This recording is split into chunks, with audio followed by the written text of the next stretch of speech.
বিসমিল্লাহির রহমানির রহিম। আসসালামু আলাইকুম। আমি Mohammad Samiul Islam Prince, advocate, Bangladesh supreme court.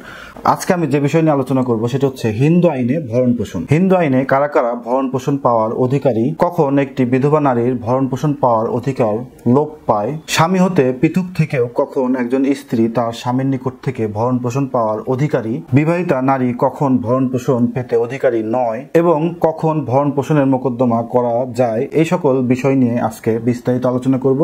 ভিডিওটি শেষ পর্যন্ত দেখবেন, ভালো লাগলে বন্ধুদের সাথে শেয়ার করবেন। চলুন ভিডিওটি শুরু করি।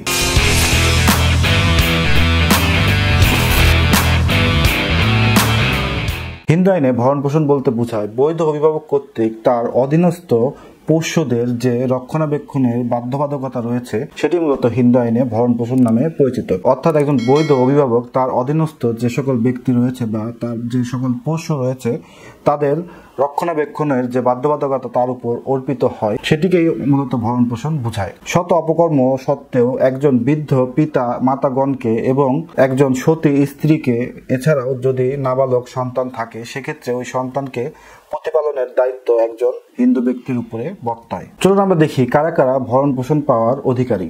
একজন হিন্দু ব্যক্তি যদি কোনো সম্পদ নাও থাকে সেক্ষেত্রেও সেই ব্যক্তি তার নাবালক পুত্র এবং অবিবাহিত কন্যা এবং বৃদ্ধ পিতামাতার ভরণ পোষণ প্রদানে বাধ্য।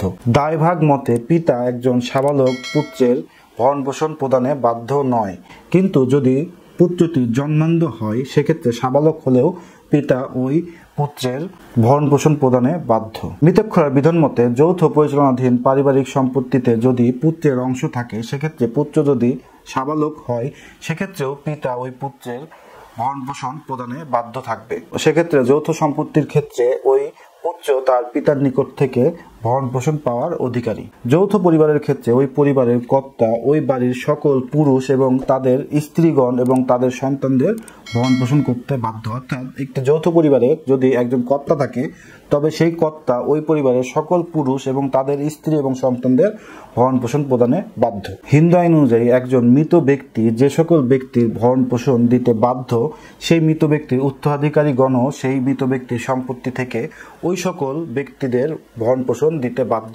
থাকবে। অর্থাৎ ধরুন যে একজন ব্যক্তি যে সকল ব্যক্তির ভরণ পোষণ দিতে বাধ্য ছিল সেই ব্যক্তিটি মৃত্যুবরণ করেছে এবং তার রেখে যাওয়া সম্পদ যখন উত্তরাধিকারগণ প্রাপ্ত হয় সেক্ষেত্রে ওই উত্তরাধিকারগণ ওই মৃত ব্যক্তি যে সকল ব্যক্তির ভরণ পোষণ দিতে বাধ্য ছিল সেই সকল ব্যক্তির ভরণ পোষণ প্রদান করবে। এরপরে বিবাহ না হওয়া পর্যন্ত একজন পিতা তার অবিবাহিত কন্যাকে ভরণ পোষণ প্রদানে বাধ্য থাকবে। পিতার অবর্তমানে অবিবাহিত কন্যার ভরণ পোষণের খরচ মৃত ব্যক্তির বা পিতার রেখে যাওয়া সম্পত্তি থেকে চালাতে হবে। শারীরিক অথবা মানসিক অযোগ্যতার কারণে বা অক্ষমতার কারণে যদি কোনো একজন ব্যক্তি তার পিতার সম্পত্তির উত্তরাধিকার নির্বাচিত না হয় তবে যে সকল ব্যক্তিরা পিতার সম্পত্তির উত্তরাধিকার হবেন তারা ওই অক্ষম ব্যক্তির ভরণ পোষণ প্রদানে বাধ্য থাকবে। শারীরিক বা মানসিকভাবে অক্ষমতার কারণে বা অযোগ্যতার কারণে যদি কোনো একজন পুত্র তার পিতার উত্তরাধিকার হতে বঞ্চিত হন সেক্ষেত্রে পিতা ওই শারীরিকভাবে অক্ষম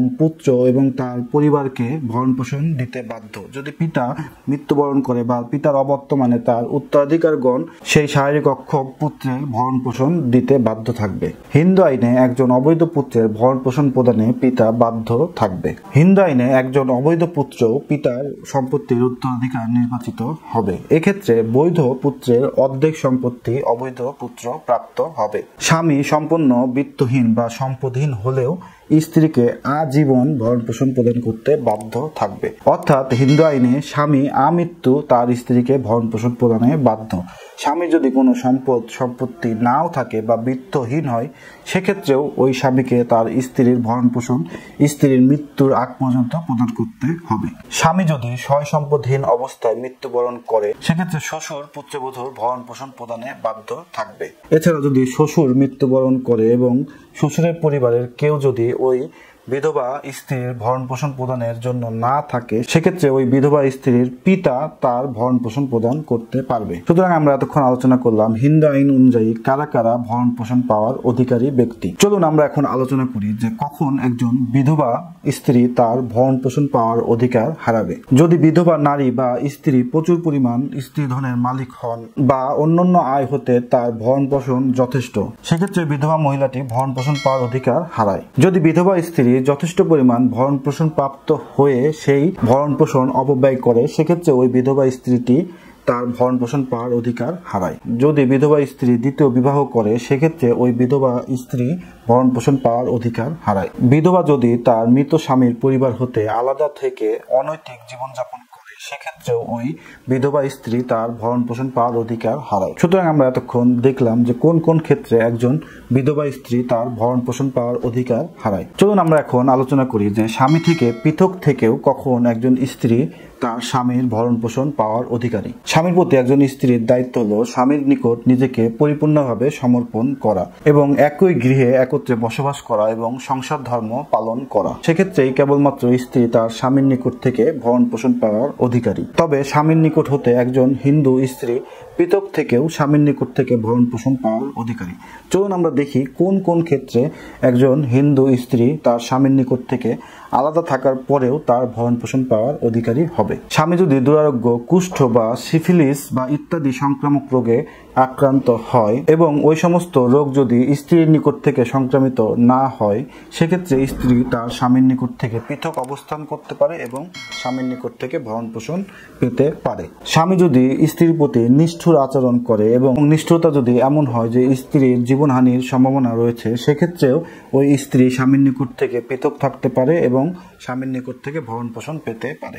স্বামী যদি তার গৃহে কোনো উপপত্নী রাখে এবং সেই উপপত্নীর সাথে বসবাস করে, সেক্ষেত্রে তার স্ত্রী পৃথকভাবে বসবাস করতে পারবে এবং স্বামীর নিকট থেকে ভরণ পোষণ পেতে পারবে। স্বামী যদি ধর্মান্তরিত হয় বা অন্য ধর্ম গ্রহণ করে, সেক্ষেত্রেও স্ত্রী স্বামীর নিকট থেকে পৃথক থাকতে পারবে এবং স্বামীর নিকট থেকে পৃথক থাকা অবস্থায়ও ওই স্ত্রীটি স্বামীর নিকট থেকে ভরণ পোষণ পাওয়ার অধিকারী হবেন। স্বামী যদি তার স্ত্রীর অনুমতি ব্যতীত তাকে পরিত্যাগ করে, সেক্ষেত্রেও স্ত্রী স্বামীর নিকট থেকে ভরণ পোষণ পাওয়ার অধিকারী। এছাড়াও স্বামী যদি স্ত্রীর বর্তমানে পুনরায় বিবাহ করে, সেক্ষেত্রেও স্ত্রী স্বামীর নিকট থেকে ভরণ পোষণ পাওয়ার অধিকারী। সুতরাং আমরা এতক্ষণ আলোচনা করলাম কখন একজন হিন্দু স্ত্রী স্বামীর নিকট থেকে আলাদা থাকলেও স্বামীর নিকট থেকে ভরণ পোষণ পাওয়ার অধিকারী হবেন। চলুন আমরা এখন আলোচনা করি কখন একজন বিবাহিত স্ত্রী তার স্বামীর নিকট থেকে ভরণ পোষণ পাবে না বা কখন একজন স্ত্রী তার স্বামীর ভরণ পোষণের অধিকার হারাবে।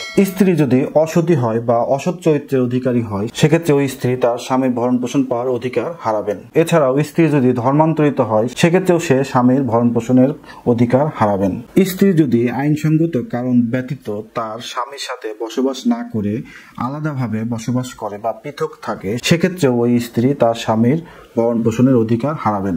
স্ত্রী যদি আইনসঙ্গত কারণ ব্যতীত তার স্বামীর সাথে স্বামী স্ত্রী হিসাবে বসবাস করতে অনিচ্ছুক হয়, সেক্ষেত্রে ওই স্ত্রী তার স্বামীর ভরণ পোষণের অধিকার হারাবেন। এখন প্রশ্ন হচ্ছে যে আপনি ভরণ পোষণের জন্য কোথায় মামলা মোকদ্দমা দায়ের করবেন? ভরণ পোষণ পাওয়ার অধিকারের জন্য ঘোষণামূলক মোকদ্দমার মাধ্যমে অতীত এবং বর্তমানের পাওনা উল্লেখ করে মোকদ্দমা দায়ের করতে হবে। সাধারণত ভরণ পোষণের মোকদ্দমা পারিবারিক আদালতে দায়ের করতে হয়। ভরণ পোষণের মোকদ্দমা পারিবারিক আদালতের বিচার্য বিষয়। সুতরাং আমরা এতক্ষণ আলোচনা করলাম হিন্দু আইনে ভরণ পোষণ কি, কারা কারা ভরণ পোষণ পাওয়ার অধিকারী, কখন বিধবা স্ত্রীর ভরণ পোষণ পাওয়ার অধিকার খর্ব হয়, এছাড়াও কখন স্বামী স্ত্রী পৃথক থাকার পরেও একজন স্ত্রী তার স্বামীর ভরণ পোষণ পাওয়ার অধিকারী হয় এবং কখন একজন বিবাহিতা স্ত্রী তার ভরণ পোষণ পাওয়ার অধিকার হারায়।